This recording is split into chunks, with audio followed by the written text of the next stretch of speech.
இன்னொரு குகையை பற்றி அல்லாஹ் ரப்பல் ஆலமீன் குர்ஆன்ல சொல்லி காட்டுறான். இந்த குகை பார்த்தீங்கன்னா, இந்த குகையின் சம்பவங்கள் நமக்கு தவக்கல், அல்லாஹ் தான் நமக்கு எல்லாங்கிற அந்த நினைப்பை கொடுக்கணும். அப்படிப்பட்ட ஒரு சம்பவத்தை தான் அல்லாஹ் ரப்பல் ஆலமீன் தன்னுடைய அல் குர்ஆனிலே சொல்லி காட்டுகின்றான். அந்த சம்பவத்தை பார்த்தீங்க அப்படின்னா அற்புதமான சம்பவம். அந்த குகை என்ன குகை? முதல் குகை ஹிரா குகை, இரண்டாவது குகை சவுர் குகை, சவுர் மலை குகை.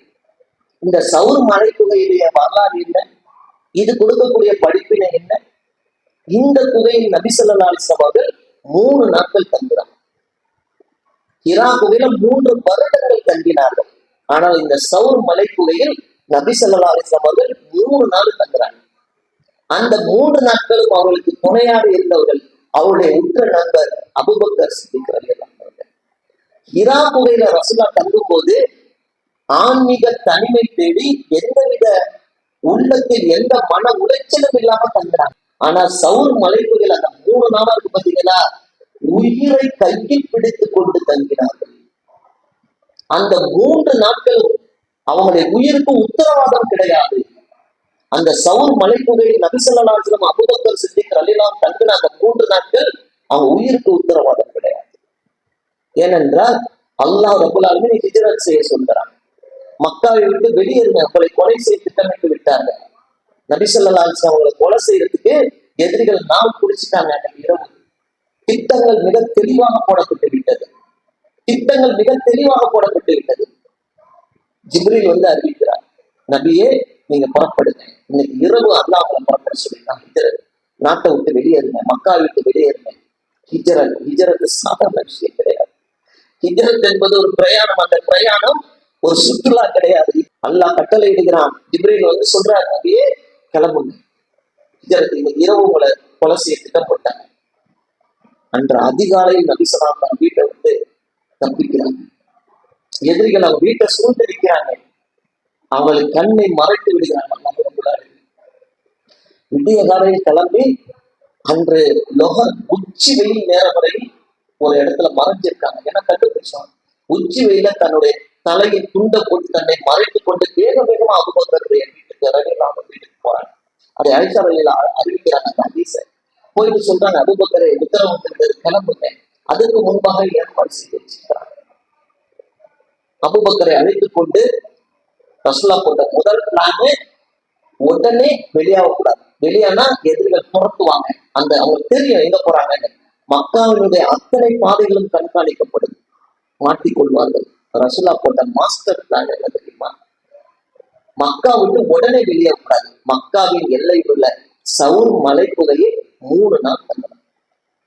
எதிரிகள் என்ன நினைச்சாங்க, முகமது மக்கா விட்டு உடனே வெளியேறிடுவாரு, வழியில பிடிச்சிடலான்னு எல்லா வழிகளிலையும் ஆட்களை விட்டு தேடுது. மக்காவின் அத்தனை திசைகளிலும் தேடினார்கள். ஆனா ரசூலுல்லாஹ் போட்ட மாஸ்டர் பிளான் சவுர் மலை இதை யாரும் எதிர்பார்க்கல. எல்லா பாதைகளை தேடினாங்க. குகையில இருப்பாங்க யாரும் நினைக்கல. சவுர் மலை கோயிலை அப்படியே பார்த்தாங்க.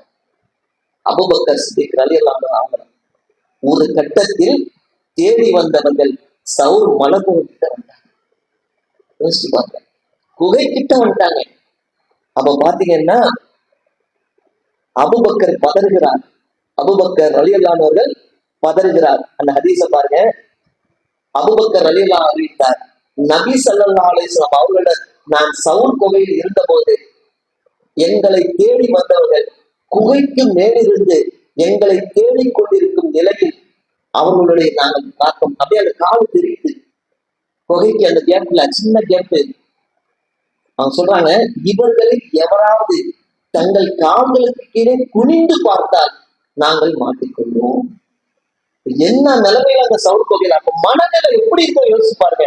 நீங்க யோசிக்க, எதிரிகள் வந்து கொலை செய்யறதுக்கு ஆயுதங்களோட தேடுறாங்க. நம்ம ஒளிஞ்சிட்டு இருக்கிறோம், பார்த்தா அவன் காலடி யோசி கிட்ட வந்துட்டான், குனிஞ்சு பார்த்தா மாட்டிக்கும், கொலை பண்ணிடுவாங்க. அப்ப அந்த மனநிலை எப்படி இருக்கும்? அபூபக்கர் அதை தெளிவா சொல்றாரு, நம் கால்களுக்கு கீழே குனிந்து பார்த்தால் நம்மை கண்டு கொள்வாரு என்று நான் நபி அவர்களிடம் சொன்னேன். அவர் சொல்றாரு, மாட்டிக்கிட்டோம் அவ்வளவுதான் அப்படின்னு பதறாரு. நாம் 2 பேர் தானே இருக்கிறோம், என்ன செய்ய முடியும், இவர்களை எப்படி எதிர்க்க முடியும்? நாம 2 பேர் தானே இருக்கிறோம். 2 பேரும் எப்படி எதிர்க்க முடியும்? அப்ப ரசூலா ஒரு வார்த்தை சொல்றாங்க பாருங்க, இதாங்க தவக்கல், அல்லாஹ் மேல வச்ச ஈமான், தவக்கலோட உச்சம் இதான். இதான் நமக்கு படிப்பீங்க.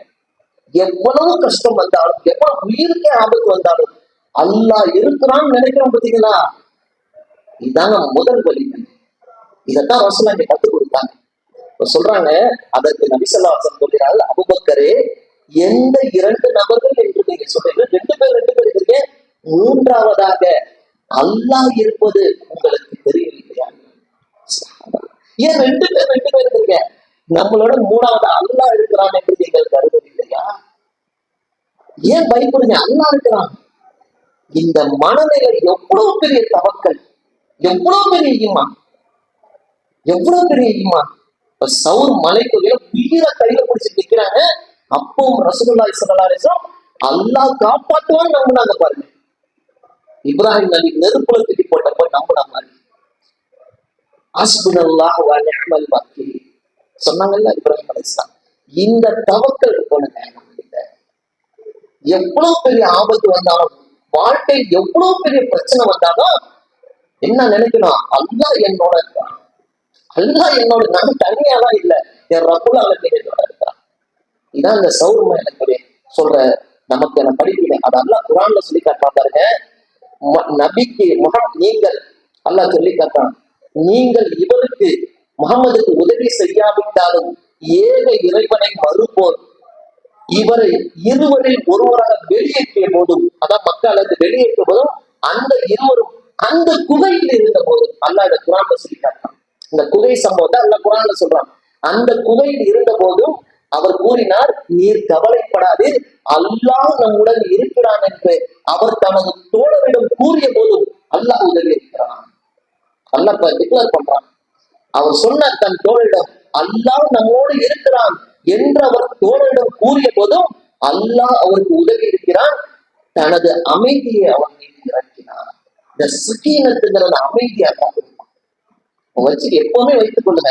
என்ன கஷ்டம் வந்தாலும், என்ன துன்பம் வந்தாலும், உயிரே போக போகுது, அல்லாஹ் இருக்கான்னு எதோட என் ரப்புல் ஆலமீன் கேட்டான், அவன் எப்படி இல்லாம போவோம்? அப்படி நினைங்க. அப்படி நினைச்சீங்கன்னா அல்லாஹ் சொல்றான், அல்லாஹ் அவருக்கு உதவி இருக்கிறான், அவர் உள்ளத்தில் சக்கீனத் என்ற அமைதியை இருக்கிறான். அல்லாஹ் இது அறிவிக்கிறான். அப்ப இந்த சவுர் மலைக்குள்ளே நமக்கு சொல்லக்கூடிய செய்தி என்ன? எவ்வளவு கஷ்டம். இதை விடையாங்க ஒரு மனிதனுக்கு ஒரு இக்கட்டான சூழ்நிலை வரணும். ஒரு குகையில தங்கியிருக்காங்க, எதிரிகள் கிட்ட வந்துட்டாங்க, அவர்கள் கால்கள் தெரிஞ்சு துணிந்தா மாட்டிக்குவாங்க. அப்ப கூட நபி ஸல்லல்லாஹு அலைஹி வஸல்லம் சொன்னது, மூன்றாவதாக அல்லாஹ் நம்மோடு இருக்கிறான். இதுதான் தவக்கலுடைய உச்சம். இப்ப இதுதான் நமக்கு சவுர் மலைக்குள்ளே சொல்ற படிப்பு.